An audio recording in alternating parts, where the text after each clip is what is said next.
हाँ तो मेरे प्यारे बच्चों, कैसे हैं आप लोग? उम्मीद करते हैं आप लोग कुशल मंगल होंगे और अपनी पढ़ाई को लेकर व्यस्त होंगे।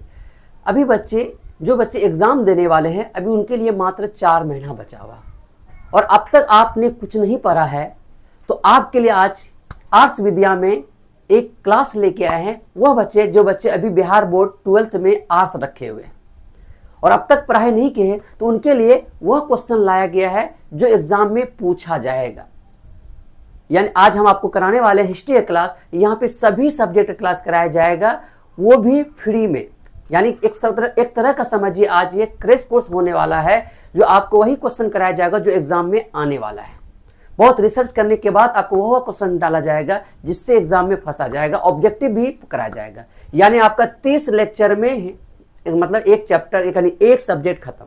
आज मैं कराने वाला हूँ हिस्ट्री, तो हिस्ट्री का मात्र 30 लेक्चर होगा, वो भी आधा घंटा का। तो आप करिए, आपका हिस्ट्री कवर हो जाएगा, 400 प्लस की गारंटी है। ठीक है मेरे प्यारे बच्चे, चलिए करते हैं। आज पहला चैप्टर है बिहार बोर्ड 12th वाले के बच्चे का, नाम है हड़प्पा सभ्यता। क्या नाम है बाबू? हड़प्पा सभ्यता। कराने वाले हैं आपका सब्जेक्टिव, जो आपको 400 प्लस, यानी कम समय में आप चाहते हैं 400 प्लस, तो आपको यही क्वेश्चन करना है, बस एग्जाम में आ जाएगा 400 प्लस। ठीक है, आप करके देखो। इसका पीडीएफ भी आपको मिलने वाला, अगर आप चाहते हैं इसका पीडीएफ भी आपको प्रोवाइड किया जाएगा फ्री में। ठीक है, आप एक बार कमेंट कर दिएगा व्हाट्सएप में और अपने चैनल में, आर्ट्स विद्या चैनल में, सर हमको पीडीएफ चाहिए, पीडीएफ भी मिलेगा। ठीक है, चलिए, तो इसका नंबर हम लास्ट में आपको बताएंगे कि नंबर मेरा क्या है व्हाट्सएप करने के लिए। ठीक है मेरे प्यारे बच्चे, चलिए। वायरल प्रश्न 2026 एग्जाम में आने वाला है ना, बस इतना ही आपको करना। क्या करना है? बस इतना ही आपको करना है। आइए, तो किस बच्चे के लिए करना है? बिहार बोर्ड के बच्चों के लिए। किस बच्चों के लिए? बिहार बोर्ड बच्चों के लिए हिस्ट्री का क्लास 12th। याद रखिएगा बच्चे, 12th कराने वाले हैं आर्ट्स विद्या। मेरा जो चैनल का नाम है आर्ट्स विद्या। जो बच्चे अभी देख रहे हैं तो आर्ट्स विद्या चैनल को आप सब्सक्राइब कर लिए और अपने दोस्तों को बताइए। एक ऐसा चैनल है जो अभी लॉन्च किया गया है, वो बच्चे के लिए जिसका अब तक तैयारी आर्ट्स में अब तक नहीं हुआ है, अब चाहता है कि 400 प्लस हमको नंबर आए और 4 महीने में, तो उनके लिए ये क्लास है आर्ट्स विद्या। ठीक है, चलिए आगे चलते हैं। 2026 एग्जाम इंपॉर्टेंट क्वेश्चन, कौन सा क्वेश्चन कराने वाले हैं? इंपॉर्टेंट क्वेश्चन, हड़प्पा सभ्यता, जिसे हम सिंधु घाटी सभ्यता भी कहते हैं। ठीक है, चलिए, तो सबसे पहले बच्चे हम करेंगे शॉर्ट क्वेश्चन। याद रखिए, एग्जाम में शॉर्ट क्वेश्चन 2 नंबर पूछेगा। टोटल 30 क्वेश्चन पूछा जाता है बच्चे, याद रखिएगा। 30 में से आपको 15 का जवाब देना। 30 में से 15, यानी 15 दूना 30 नंबर आएगा। ठीक है मेरे प्यारे बच्चे, आपको 30 में से 15 का जवाब देना। तो पहला क्वेश्चन है शॉर्ट में, हड़प्पा सभ्यता के 4 नगरों के नाम बताएं। एग्जाम में पूछता है, बहुत बार पूछा गया है कि हड़प्पा सभ्यता के 4 नगरों के नाम बताएं। ठीक है, तो आप आराम से बताइएगा। हड़प्पा सभ्यता के 4 नगर इस प्रकार है। पहला हड़प्पा, मोहनजोदड़ो, लोथल, कालीबंगा। बनवाली भी आता है, बनवाली भी दे सकते हैं, बनवाली भी है, चंद्रचूड़ भी है। समझे, बहुत सारा नाम है, लेकिन आपका 4 नाम ऐसे दे जो मुंह में आए, जबान पे आए, है ना, आसान भाषा में हम बता दिए वह नाम जो को आप आराम से याद कर सकते हैं। ठीक है, चलिए, क्या समझ में आ गया? कितना शॉर्ट क्वेश्चन है, 2 नंबर का पूछा जाएगा। मोहनजोदड़ो से आप क्या समझते हैं? मोहनजोदड़ो से आप क्या समझते हैं? ये जितना भी क्वेश्चन करा रहे बच्चे, मोस्ट वेरी याद रखिएगा, मोस्ट वेरी इंपॉर्टेंट। यानी हम हर चैप्टर वाइज इंपॉर्टेंट क्वेश्चन ला रहे हैं। यानी इसमें 15 चैप्टर है हिस्ट्री में। कितना चैप्टर? 15 चैप्टर। हर चैप्टर में आपको वही क्वेश्चन शॉर्ट में कराएंगे, वही क्वेश्चन लॉन्ग कराएंगे जो एग्जाम में आने वाला है। ठीक है, चलिए, सेकंड क्वेश्चन है, मोहनजोदड़ो से आप क्या समझते हैं? आसान शब्दों में जवाब देते हैं। मोहनजोदड़ो एक सिंधी भाषा का शब्द है। कौन भाषा का शब्द है? सिंधी। एग्जाम में पूछा जाता है मोहनजोदड़ो किस भाषा का शब्द है? सिंधी भाषा का शब्द है, जिसका अर्थ होता है मृतकों का टीला। जिसका अर्थ क्या होता है? मृतकों का टीला। यह स्थान वर्तमान में पाकिस्तान के सिंध प्रांत के सिंधु नदी के किनारे बसा। यह स्थान अभी कहां है बच्चे? पाकिस्तान में है। कौन नदी का? सिंधु नदी के किनारे बसा हुआ है। ठीक है, सिंधु घाटी सभ्यता को एक नगर, है ना, एक प्रमुख नगर था। यह सिंधु घाटी सभ्यता का एक प्रमुख नगर था। इसकी खोज 1922 ईस्वी में, याद रखिए, इसकी खोज 1922 ईस्वी में राखल दास बनर्जी ने किया। एग्जाम में पूछ सकता है इसकी खोज कब किया गया, इसकी खोज किसने किया गया, आप बता सकते हैं। इसकी खोज 1922 ईस्वी में राखलदास बनर्जी ने की। इससे हड़प्पा सभ्यता की जुड़वा राजधानी भी कहते हैं। आपसे एग्जाम में पूछा जाएगा किससे जुड़वा राजधानी कहता है। हड़प्पा और मोहनजोदड़ो को जुड़वा राजधानी कहा जाता है। ठीक है, चलते। क्या मेरे प्यारे बच्चे समझ में आए? कितना इजी में लिखा दिए। मोहनजोदड़ो एक सिंधी भाषा का शब्द जिसका अर्थ होता है मृतकों का टीला। यह स्थान वर्तमान में पाकिस्तान के सिंध प्रांत के सिंधु नदी के किनारे बसा हुआ है। यह एक प्रमुख नगर है। इसकी खोज किसने 1922 ईस्वी में राखालदास बनर्जी ने की। क्या समझ में आया? चलिए आगे चलते हैं। तीसरा क्वेश्चन है मेरे प्यारे बच्चे, पुरातत्व से आप क्या समझते हैं? पुरातत्व से आप क्या समझते हैं? आसान शब्दों में खनन के द्वारा पृथ्वी के गर्भ, गर्भ का मतलब पृथ्वी के अंदर जो खोदते हैं, जमीन को खोदते हैं, एक तरह गर्भ ही हुआ, गर्भ से निकले हुए पदार्थ को पुरातत्व कहते हैं। खनन के द्वारा पृथ्वी के गर्भ से निकले हुए पदार्थ को क्या कहते हैं? पुरातत्व कहते हैं। पुरातत्व संस्कृत भाषा का शब्द, याद रखें किस भाषा का शब्द है? एग्जाम में बहुत बार पूछा गया, पुरातत्व किस भाषा का शब्द है? संस्कृत भाषा का शब्द है, जिसका अर्थ होता है खोदना। जिसका अर्थ क्या होता है बच्चे? खोदना। यानी जमीन को खोदते हैं तो इसका असर होता है खोदना, यानी खोद करके कोई पदार्थ, कोयला, जीवाश्म, पत्थर, सोना, चांदी जब खोद के जब निकालते हैं उसी को हम क्या बोलते हैं? पुरातत्व, पुरातत्व कहते हैं। ठीक है, चलते हैं। इसका नोट्स भी प्रोवाइड हो जाएगा। जिन बच्चों को नोट्स चाहिए तो आओ 8271797704। आप चाहते हैं कि सर हमें पूरा पीडीएफ चाहिए, आपको पीडीएफ है ना प्रोवाइड किया जाएगा फ्री में। व्हाट्सएप आप करिएगा, इस नंबर पे आपको पीडीएफ मिल जाएगा। और चैनल में सब्सक्राइब जरूर करके कमेंट में करके बताइएगा। ठीक है, चलिए अगला क्वेश्चन है मेरे प्यारे बच्चे कि हड़प्पा सभ्यता के स्नानघर, याद रखिए स्नानघर पर प्रकाश डालें। यानी हड़प्पा सभ्यता में एक स्नानघर मिला है। स्नानघर मतलब नहाने वाले, जो अभी हम लोग स्विमिंग पूल बोलते हैं। क्या बोलते हैं इसको? स्विमिंग पूल जो बोलते हैं, वो नहाने वाले। उस समय का स्नानघर कैसा था उसकी में आपको प्रकाश डालना है। आइए, हड़प्पा सभ्यता के मोहनजोदड़ो के नामक नगर में एक विशाल स्नानघर मिला। कहाँ मिला है बच्चे? मोहनजोदड़ो में। हड़प्पा सभ्यता के एक मोहनजोदड़ो एक विशाल शहर है, उसमें एक विशाल स्नानघर मिला है जो पक्की ईंटों का बना हुआ। किस ईंटों का बना हुआ? पक्की ईंटों का बना हुआ, जिसमें उतरने के लिए चारों तरफ से सीढ़ियां बनी हुई। यानी उतरने के लिए चारों तरफ से क्या था? सीढ़ियां बनी हुई है। समझे ना? ठीक है। एक साथ कई लोग नहा सकते, यानी इस मतलब स्नानघर में एक साथ बहुत सारे लोग नहा सकते थे। हम लोग भी आप देखते हैं एक साल बहुत सारे लोग नहाते हैं स्विमिंग पूल में, उस तरह वहां पे नहा सकते थे। ठीक है, चलिए। इस स्नानघर का पानी प्रत्येक दिन साफ किया जाता है। स्नानघर जो था उस समय का भी, तब भी बताइए उस समय भी उसको अच्छे प्रत्येक दिन क्या गया था? साफ किया जाता था। स्नानघर की लंबाई 11.88 मीटर, चौड़ाई 7.01 मीटर और ऊंचाई 2.43 मीटर है। यानी उसका जो ऊंचाई लंबाई सब बता दे, इतना बताइए, इतना बड़ा स्नानघर था। क्या मेरे प्यारे बच्चे समझ में आया आपको स्नानघर के बारे में? चलिए आराम से इसको उतार लिएगा और नोट बोलिएगा तो नोट प्रोवाइड कर दिया जाएगा। ये जितना भी क्वेश्चन कराना मेरे प्यारे बच्चे इंपॉर्टेंट क्वेश्चन है। एग्जाम में हर चैप्टर वाइज इंपॉर्टेंट, 15 चैप्टर है तो 15 इंपॉर्टेंट क्वेश्चन करवाएंगे और ऑब्जेक्टिव 15 करवाएंगे। यानी आधा घंटा क्लास, मात्र 30 क्लास में हिस्ट्री खत्म। चलिए, हड़प्पा सभ्यता के से प्राप्त अन्नागार, याद रखिए अन्नागार पर प्रकाश डाले। यानी हड़प्पा सभ्यता के प्राप्त एक अन्नागार मिला। जिस तरह आपको स्नानघर मिला था उस तरह एक अन्नागार मिला। क्या मिला? अन्नागार। याद रखिएगा अन्नागार, यानी अन्न रखने वाला। अन्नागार पर प्रकाश डाला। अन्नागार का मतलब होता है जहां हम लोग वेयर हाउस बोलते हैं, अभी गोदाम बोलते हैं ना, उसी को हम क्या बोलते हैं? अन्नागार बोलते हैं। जानते हैं इसके बारे में? हड़प्पा सभ्यता में अनाज संग्रह, संग्रह का मतलब होता है जमा, जमा के है ना, संग्रह के लिए बड़े बड़े अन्नागार बनाए गए थे। ऐसे तो अन्नागार बहुत सारा बनाए गए थे, लेकिन हड़प्पा सभ्यता में जो मोहनजोदड़ो में एक विशाल अन्नागार बनाए गए थे। और इसमें सबसे बड़े जो अन्नागार है वो आपका मोहनजोदड़ो से प्राप्त हुआ। अन्नागार तो बहुत था हड़प्पा सभ्यता में, लेकिन सबसे बड़ा जो विशाल था वो कहाँ मिला था? मोहनजोदड़ो से प्राप्त हुआ। अन्नागार पक्की ईंटों से बनाए गए थे। ये जो अन्नागार था वो पक्की ईंटों से बनाए गए थे। इस अन्नागार में हवा आने और जाने का भी व्यवस्था थी। जो अन्नागार था मेरे प्यारे बच्चे, हवा आता भी था और जाता था, यानी हवा आता था और गैस वाला हवा बाहर निकल जाती थी। ठीक है ना? व्यवस्था थी। इसकी लंबाई 45.72 मीटर और चौड़ाई 22.86 मीटर था। यानी अन्नागार का जो चौड़ाई लंबाई था इतना था 45.72 मीटर और चौड़ाई कितना था? 22.86 मीटर था। क्या मेरे प्यारे बच्चे समझ में आया? किसी को दिक्कत है? कितना इजी लैंग्वेज में आपको बताया जा रहा है। चलिए आगे चलते हैं।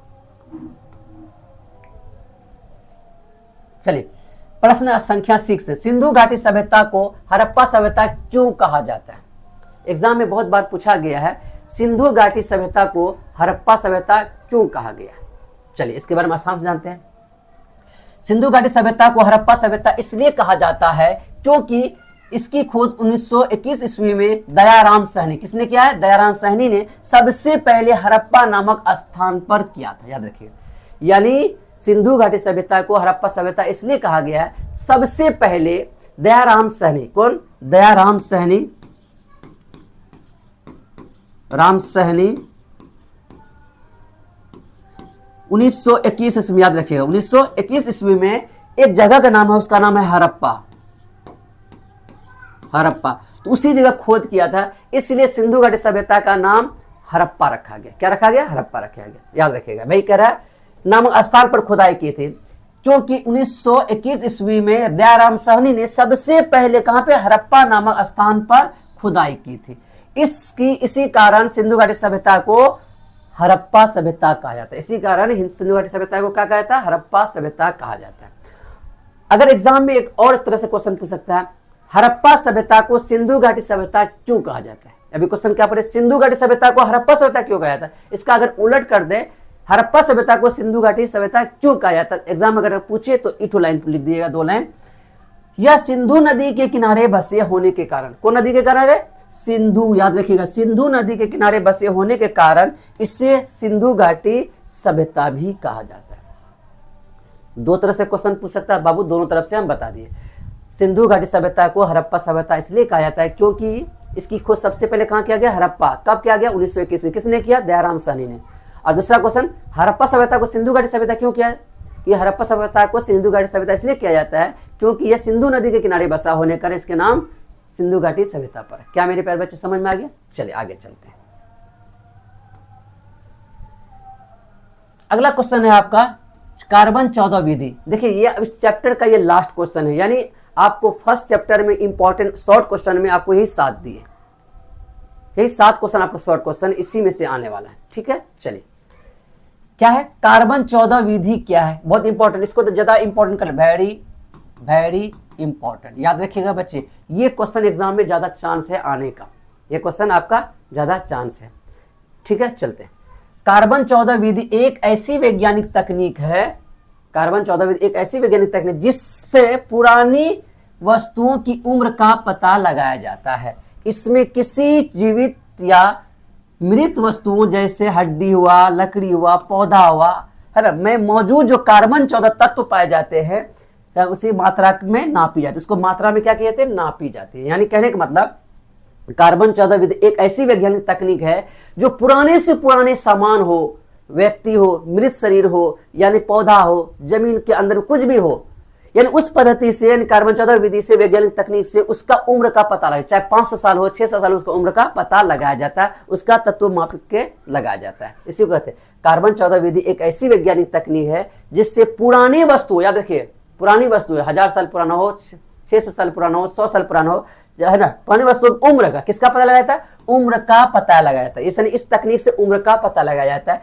इसमें किसी भी जीवित हो या मृत, जीवित हो या मृत, दोनों का पता लगाया जाता है, चाहे हड्डी हो, लकड़ी हो, पौधा कुछ भी हो, मौजूद कार्बन 14 तत्व की मात्रा मापी जाती है। इसी विधि को पुरानी सभ्यताओं में जीवाश्मों और ऐतिहासिक वस्तुओं की उम्र का भी सही अनुमान लगाया जा सकता है। इसी को हम कार्बन 14 पद्धति कहते हैं। क्या मेरे प्यारे बच्चे समझ में आया? कितना इजी लैंग्वेज में, कितना सॉफ्ट लैंग्वेज में आराम से याद हो जाएगा। ठीक है, चलते हैं। चलिए बच्चे, अभी आप हम लोग 7 क्वेश्चन किए शॉर्ट का। कितना क्वेश्चन एक बार देख लिए मेरे प्यारे बच्चे, 7 क्वेश्चन टोटल। कितना क्वेश्चन हुआ? 7 क्वेश्चन शॉर्ट का। इसी 7 में से उम्मीद है आपका एग्जाम में आ जाएगा। ठीक है, अब हम करने वाले हैं लॉन्ग क्वेश्चन। लॉन्ग क्वेश्चन भी कराने वाले, मात्र 2 क्वेश्चन। अब हम बच्चे करने वाले हैं लॉन्ग क्वेश्चन। कौन क्वेश्चन? Long question. हड़प्पा सभ्यता के एक नगर नियोजन की विवेचना करें। यानी लॉन्ग क्वेश्चन में आपको हम 2 क्वेश्चन देंगे, ये 2 में से कोई एक तो आने की संभावना है। और समझे बच्चे, 2 क्वेश्चन देंगे, एक आने की संभावना है, और एक आपको होमवर्क देंगे, वो आपको करना है। नहीं होगा तो हमको पीडीएफ में वो चीज मिल जाएगा। ठीक है, चलिए। हड़प्पा सभ्यता का नगर नियोजन विश्व में प्राचीन और उन्नत माना जाता है। यानी हड़प्पा सभ्यता का जो नगर नियोजन था तो विश्व में प्राचीन था ही और एक उन्नत किस्म का माना जाता था। यहाँ के नगर योजनाबद्ध तरीके से, कौन तरीके से, योजनाबद्ध तरीके से बनाए गए थे। इसका प्रमाण इस प्रकार है, यानी ये जो हड़प्पा सभ्यता जो नगर नियोजन किस तरह से किया गया, इसका प्रमाण यहाँ दिया हुआ है कि उस समय ये सब बना होने के कारण समझ गया कि ये नगर नियोजन बहुत ही उन्नत किस्म का था। तो पहला है सड़क व्यवस्था, यानी उस समय 2000 साल 1000 साल पहले का सड़क व्यवस्था कैसा था, उस समय भवन का निर्माण कैसा था, उस समय नाला का निर्माण कैसा था, उसमें स्नानगार कैसा था, उसमें अन्नागार कैसा था। ये सबको देख के पता चलता है कि हड़प्पा सभ्यता एक है ना क्या है, प्राचीन और उन्नत किस्म का उन्नत किस्म का क्या था, आपका नगर था। ठीक है ना। चलिए मेरे प्यारे बच्चों, इसी को अच्छे से विस्तार कर देंगे और लॉन्ग क्वेश्चन क्या हो जाएगा, समाप्त हो जाएगा। अगर आपको 2 नंबर का पूछे तो बस इतना ही लिखना है। क्या नंबर का बच्चे, 2 नंबर का। आपसे पूछे हड़प्पा सभ्यता के नगर नियोजन की विवेचना करें संक्षेप में, तो 2 नंबर पूछा, तो आपको 2 लाइन लिख करके और ये 5 का नाम लिख देना है, 2 नंबर फिक्स। अगर आप चाहते हैं 5 नंबर हमको मिले तो 5 नंबर में 5 को डील करना होगा। ठीक है ना। चलिए, तो सबसे पहले करते हैं बच्चे सड़क व्यवस्था के बारे में। पहला है सड़क व्यवस्था। कौन व्यवस्था, सड़क व्यवस्था। हड़प्पा सभ्यता के नगर होने का एक प्रमुख कारण था यहाँ की सड़क व्यवस्था। एक प्रमुख कारण था यहाँ की सड़क व्यवस्था, यानी यहाँ का जो सड़क था बहुत ही अच्छे ढंग से बनाया गया था। यहाँ की सड़कें पक्की ईंटों, याद रखिएगा, पक्की ईंटों की बनी हुई थी। सड़कों के किनारे चारों किनारे चबूतरे बने हुए थे, यानी ये सड़क है, सड़क के चारों किनारे क्या बने हुए थे, चबूतरे बने हुए थे। बताइए, एक तो पक्की ईंटों का बना हुआ, उस समय 1000 साल पहले पक्की ईंट का सड़क और उसके चारों तरफ से चबूतरे बने हुए थे।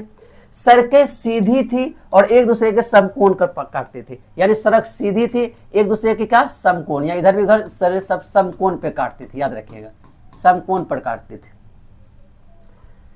एक दूसरे के समकोण पर काटती थी। सड़क, बड़े सड़क से छोटे छोटे सड़क का निर्माण किया गया था, यानी ये सड़क है बच्चे, इसी से छोटे छोटे सड़क का निर्माण भी किया गया। यानी बड़े सड़क होता है, जैसे हम लोग NH1 है, NH31 है ना, NH44, तो ये सब जो सड़क है मेरे से उससे छोटे छोटे सड़क निकाला गया था। ठीक है, चलते।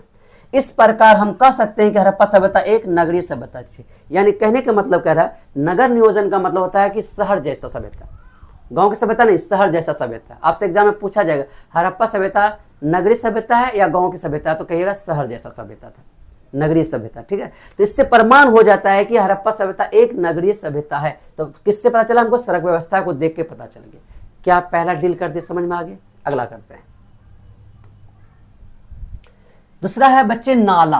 यानी हड़प्पा सभ्यता में नगर होने का दूसरा प्रमाण मिला नाला को देख करके कि नाला कैसा बना हुआ था। ठीक है, हड़प्पा सभ्यता के नगर होने का सबसे प्रमुख कारण वहां का नाला था। वहां का क्या था, नाला था। नाला को देख कर हम पकड़ सकते हैं कि वाह, इतना उन्नत किस्म का नाला बनाया गया है, क्योंकि सड़क के दोनों किनारे नाले बने हुए थे, जिसके कारण शहर का पानी नाले से बाहर निकल जाता था। यानी ये सड़क है बच्चे, इस सड़क के किनारे दोनों किनारे नाले बने हुए थे। ये है मकान है वहाँ का लोगों का, ये मकान है लोगों का, ये मकान है लोगों का। यहाँ का पानी नाले के द्वारा बाहर निकल जाता है, यहाँ के पानी नाले के द्वारा क्या करता था, बाहर निकल जाते थे। ठीक है, वहाँ के नाले के देखकर यह कहा जा सकता है कि हड़प्पा सभ्यता एक नगरीय सभ्यता है। इसका मतलब, कहने का मतलब है हड़प्पा सभ्यता एक नगरीय सभ्यता है।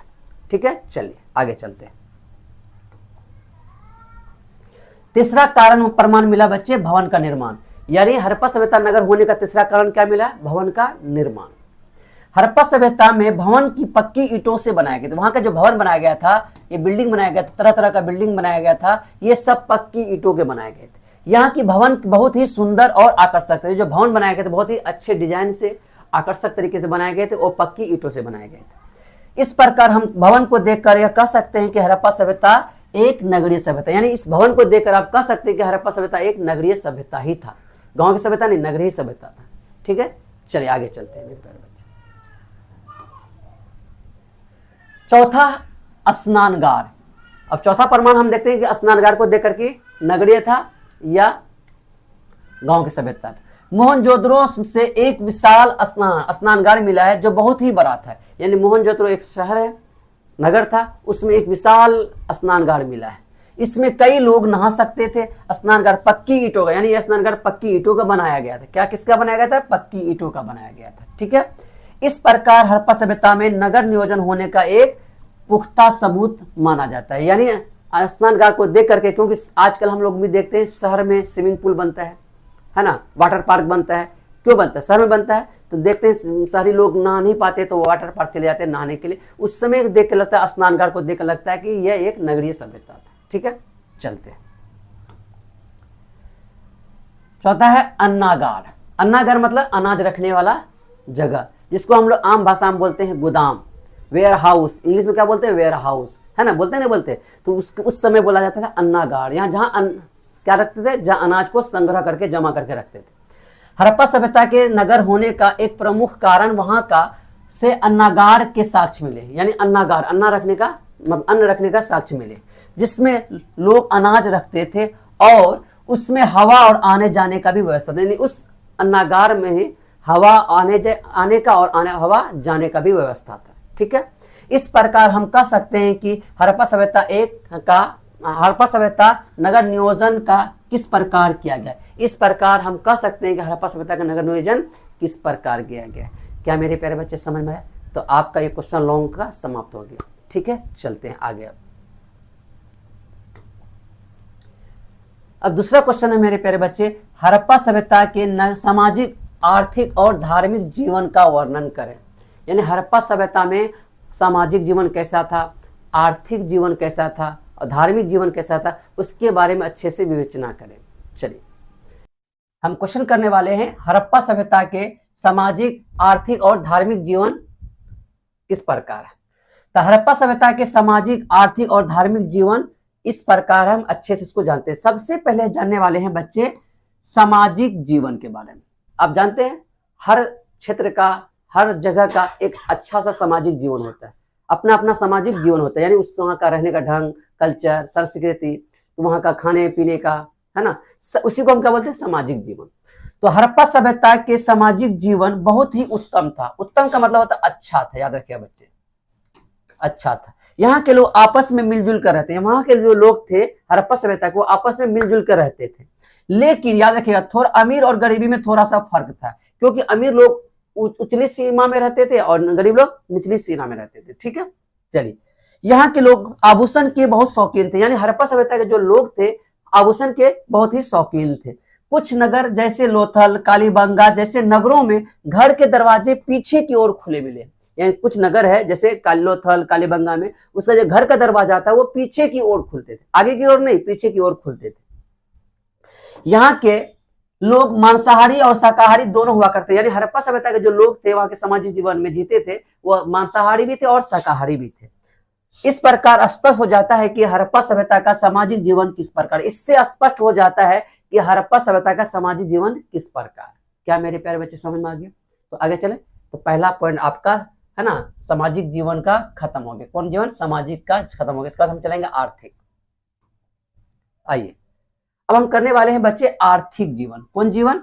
आर्थिक जीवन। हड़प्पा सभ्यता का मुख्य पेशा कृषि था। याद रखिए, हड़प्पा सभ्यता का मुख्य पेशा क्या था? कृषि। आर्थिक मतलब पैसा, यानी आय अर्जित करने वाला। आर्थिक मतलब होता है आय, याद रखिएगा बच्चे, आय का स्रोत।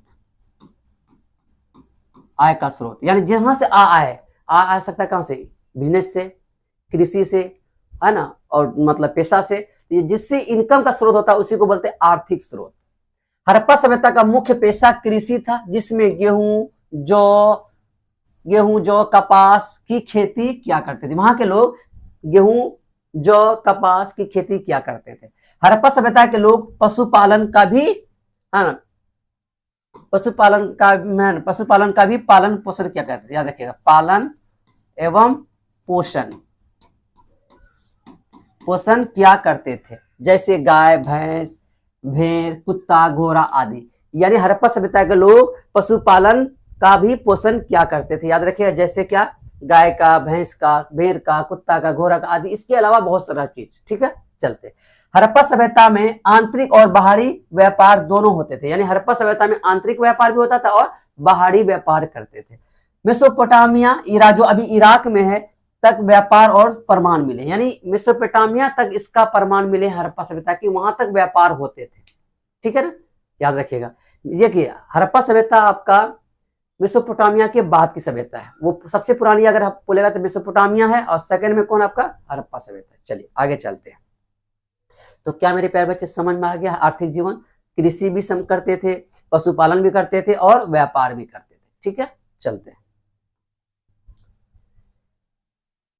सिक्के नहीं थे उस समय, जो था आपका सिक्के नहीं थे। वस्तु विनिमय प्रणाली, यानी इसको बार्टर सिस्टम बोलते हैं। वस्तु विनिमय प्रणाली का मतलब एक वस्तु लिए और दूसरा वस्तु दिए, यानी गेहूं के बदले चावल लो और चावल के बदले गेहूं ले लो। ठीक है ना, इसको बोलते हैं बार्टर सिस्टम। से व्यापार होता था।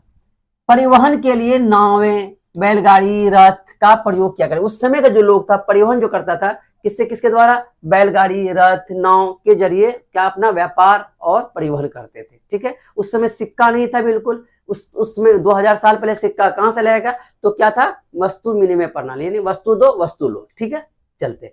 अब ये हम समझे आर्थिक जीवन। अब हम जानते हैं लास्ट आपका धार्मिक जीवन। हड़प्पा सभ्यता के धार्मिक जीवन बहुत ही अच्छे थे, यानी वहां के जो धार्मिक लोग थे बहुत ही अच्छे थे। यहाँ के लोग प्रकृति की पूजा किया करते थे। यहाँ के जो लोग थे प्रकृति की पूजा करते थे। उस समय कोई देवता उपता नहीं था, प्रकृति की पूजा किया करते थे।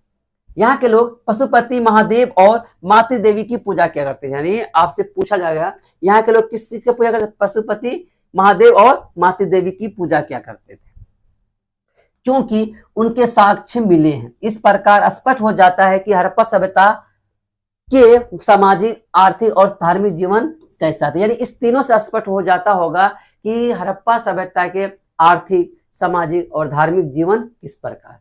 क्या मेरे प्यारे बच्चे समझ में आ गया? तो आपको दो ही क्वेश्चन इंपॉर्टेंट है। इसके अलावा एक और क्वेश्चन इंपॉर्टेंट, वो आप पे होमवर्क छोड़ते हैं। फिर भी अगर नहीं बने तो आपको हम बाद में करा देंगे, आपको पीडीएफ में वो नोट्स करवा देंगे। तो क्या है क्वेश्चन लिख देते हैं। आपको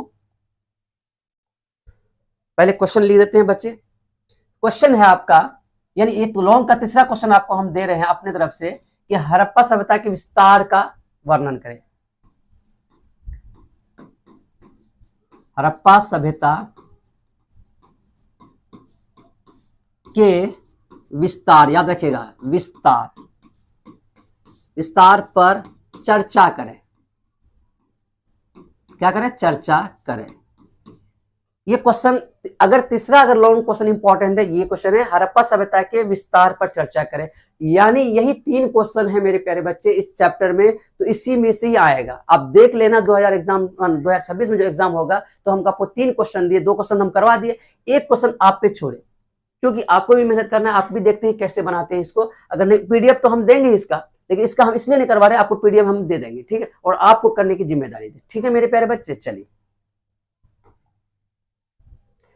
तो अगर वीडियो अच्छा लगा हो, आप चाहते हैं कि हमको शॉर्टकट में हमको 400+ नंबर आ जाए, तो आप मेरे चैनल को, यूट्यूब चैनल को, आर्ट्स विद्या चैनल को सब्सक्राइब कर दिए। ये मेरा मोबाइल नंबर है, आपको शुरू में बोले तो मोबाइल नंबर हम बताएंगे। इस पे मेरा व्हाट्सएप है। अगर किसी को वो नोट्स चाहिए है ना, तो आपको कुछ दिन क्लास करने के बाद आपको नोट्स, पीडीएफ नोट्स पूरा का पूरा मिल जाएगा इस चैप्टर। इसके बाद आपका ज्योग्राफी भी क्लास होने वाला है मेरे प्यारे बच्चे, इकोनॉमिक्स का भी होने वाला है और पॉलिटिकल साइंस भी कराया जाएगा, होम साइंस का भी कराया जाएगा। ठीक है, चलिए। अगर वीडियो अच्छा लगा हो तो चैनल को सब्सक्राइब करिए, अपने दोस्तों को भी बताइए और कमेंट जरूर करके बताइए सर क्लास कैसा लगा। अच्छा लगा तो आगे विस्तार से और अच्छे से ढंग से लेके आएंगे। ठीक है मेरे प्यारे, जय हिंद, धन्यवाद।